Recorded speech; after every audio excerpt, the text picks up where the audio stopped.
আজকে আমরা কিছু টপিক নিয়ে কথা বলবো। গত 18-17 তারিখে আমি দুইটা ভিডিও পোস্ট করেছিলাম ইউএসডি যে পেয়ারটা।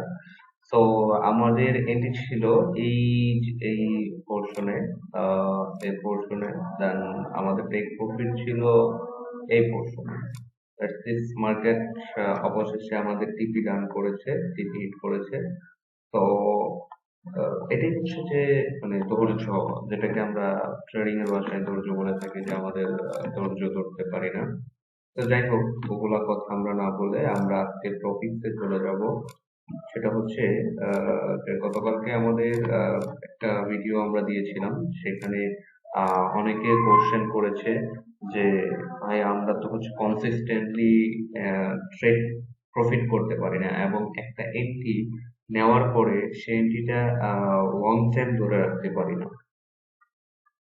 লাইক একটা এন্ট্রি আমি যদি নেই, মানে এরকম কোশ্চেন ছিল যে লস হইলে হয়তো দশ 10 পিস আমি এসএল দিয়েছিলাম, কিন্তু হয়তো 8 পিস যাওয়ার পরে আমি এসএলটা আরো লেন্দি করে দিচ্ছি, হয়তো এসএলটা 15 পিস করে দিচ্ছি।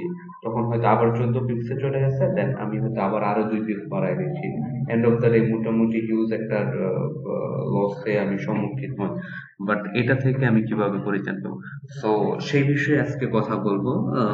যে সাইকোলজি, যে আপনি কিভাবে নিজেকে সেই যে ডেভেলপ করতে পারবেন।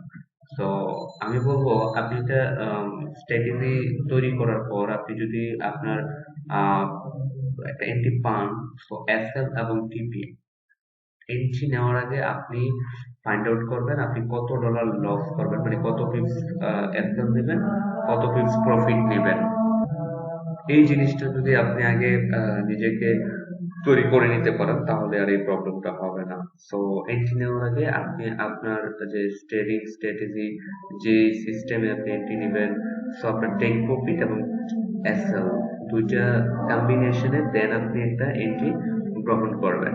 সো আপনার মানে লস ট্রেডিং এর একটা পার্ট, এটাকে আপনাকে মেনে নিতে হবে। সো আপনি যখন মেনে নিতে পারবেন যে ট্রেডিং আপনার লসেরও একটা পার্ট, সো আপনাকে ডেফিনেটলি এটা মাথায় রাখতে হবে, লসের একটা পার্ট হচ্ছে ট্রেডিং। সো আপনি এটি আপনার স্ট্র্যাটেজি অনুযায়ী যখনই আসবে, এসএল টিপি ফাইন্ড আউট করে দেন আপনি এটিতে প্রবেশ করবেন। বারবার এসএল বাড়ানো বা টিপি বাড়ানো এই কাজটা ভুল করবেন না, এই কাজটা থেকে বিরত থাকার চেষ্টা করবেন। আশা করি এই প্রবলেম সলিউশন হয়ে যাবে। সো ধন্যবাদ। আমরা পরবর্তীতে আরেকটা কাজ আজকে দেখতে বলবো, ট্রেডিং আগামীকালকে শনিবারে। তো সবাই আশা করি সাথে থাকবেন। ধন্যবাদ।